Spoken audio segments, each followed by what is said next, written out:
Et place maintenant à l'invité au cœur de l'info. Quand la propagande devient non plus seulement une manière de se maintenir au pouvoir, mais une arme de guerre pour repousser les limites de ses frontières. Cette question est au centre d'un essai qui paraît cet automne consacré au régime poutinien, ses mythes, ses éléments de langage, qui au fil des années ont façonné la manière de penser, de voir la Russie et le reste du monde d'une partie de la population russe, via notamment les chaînes de télévision acquises au Kremlin. Une propagande qui a permis et permet encore à Vladimir Poutine de légitimer cette guerre en Ukraine auprès de ses concitoyens. Cet essai s'intitule « Propagande, l'arme de guerre de Vladimir Poutine ». Il est signé de notre consoeur Elena Voloshin. Bonsoir Elena, vous êtes journaliste et grand reporter franco-russe, ancienne correspondante en Russie entre 2012 et 2022 pour plusieurs médias, parmi lesquels donc France 24, réalisatrice entre autres du film Le choix d'Oleg, nommé d'ailleurs au prix Albert Londres. Vous présentez par ailleurs, je le dis, l'émission Vue de Russie sur France 24.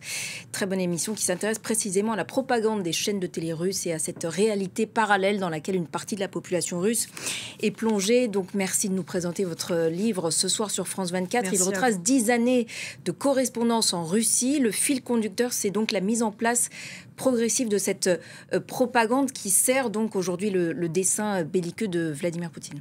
Oui, c'est ce qui choque le plus le journaliste qui travaille en Russie, la journaliste que j'étais. On peut dire relativement jeune journaliste. Lorsque je suis arrivée pour être correspondante en Russie en 2012, j'avais 4 ans de métier, de terrain derrière moi, où j'allais déjà dans cette zone et mon pays de naissance qu'est la Russie.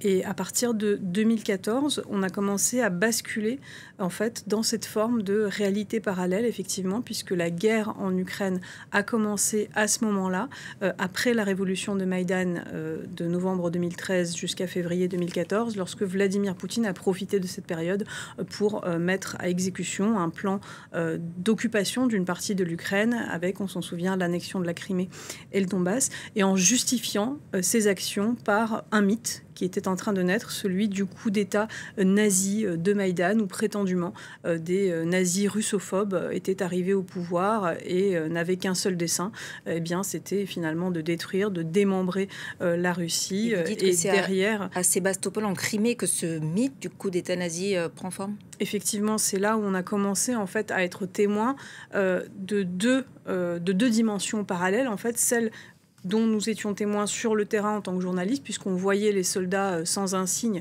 qui étaient des soldats russes, se déployer pour en fait occuper et prendre des bases militaires ukrainiennes. On voyait des mercenaires civils aux ordres des officines de Moscou en train d'envahir les bâtiments institutionnels, et de l'autre côté, il y avait la population qui sortait dans les rues en fait pour dire qu'ils étaient en train de défendre les Criméens, leur péninsule, contre des nazis qui allaient venir pour les massacrer, et des nazis qu'on n'a jamais vu venir en fait, puisque étant descendus de la révolution de Maïdan de Kiev, où nous avions été témoins, et j'ai couvert aussi cette révolution, d'un grand mouvement de désobéissance civile face au pouvoir pro-russe de Viktor Yanukovych, demandant l'intégration européenne qu'il avait promise aux Ukrainiens, demandant un avenir démocratique, avec certes des éléments extrémistes parmi les révolutionnaires, élément qui a été repris ensuite par la propagande russe pour justifier justement ce fameux mythe du coup d'État nazi, mais la propagande était déjà tellement puissante dès les horreurs de la révolution de Maïdan, et j'en parle justement dans mon livre et je le détaille de façon vraiment chronologique et très minutieuse, parce que aujourd'hui ce mythe est tellement ancré en fait, y compris dans les consciences collectives occidentales, qu'il mérite vraiment d'être démystifié.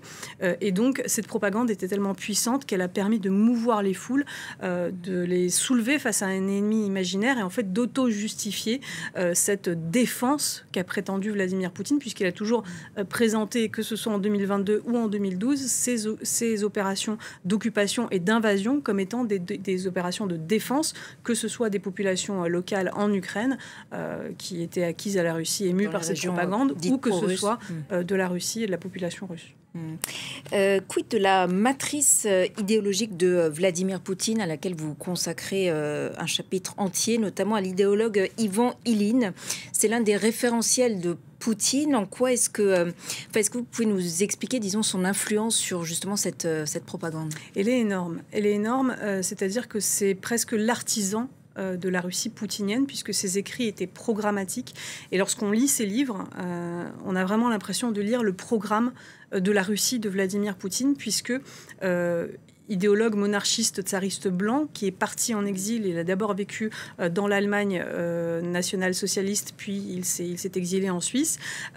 Il a pensé la Russie d'après la chute du communisme en disant qu'un dictateur national devra venir pour mettre fin aux tentatives de l'arrière-coulisse mondiale de démembrer de la Russie, de la plonger dans le chaos et les révolutions sous couvert de démocratie, pour défendre les valeurs traditionnelles, pour défendre la grandeur de la terre russe, de la nation russe. Et il a vraiment écrit quasiment un mode d'emploi dont était partie aussi l'impossibilité pour l'Ukraine en fait, de se détacher de la Russie. Et aujourd'hui, c'est quelqu'un qui est explicitement brandi, y compris par la propagande russe, comme un penseur, comme le plus grand penseur en fait de la Russie nationale. Il y a un institut d'une prestigieuse université russe qui a été nommé en son nom, dont le directeur est Alexandre Douguine, dont on sait qu'il est aussi un idéologue très influent dans la Russie de Vladimir Poutine. Et Ivan Ilyin est véritablement, lorsqu'il n'est pas cité par Vladimir Poutine, il est plagié. Vladimir Poutine a fait rapatrier son corps dès 2004 pour le faire enterrer en Russie. Et en réalité, c'était, et c'est ce qui est le plus terrible et ce dont il faut parler, c'est que c'était un admirateur d'abord des fascismes européens, de Mussolini, de Hitler, du national-socialisme. Et il disait que l'esprit du mouvement blanc était proche du nouvel esprit nazi et que en fait l'inspiration était la même par le fait de devoir nourrir la fierté nationale, défendre la nation, etc.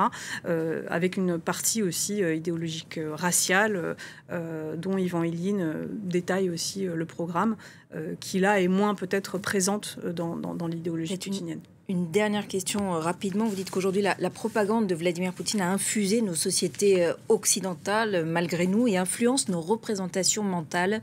Dans quelle mesure ? Le plus important, je pense, c'est la façon dont nous percevons la première guerre d'Ukraine, qui en réalité est la même guerre. C'est une continuité, sauf qu'en 2022, Vladimir Poutine a décidé de prendre par la force qu'il n'avait pas réussi justement à prendre par la propagande et par l'infusion des esprits.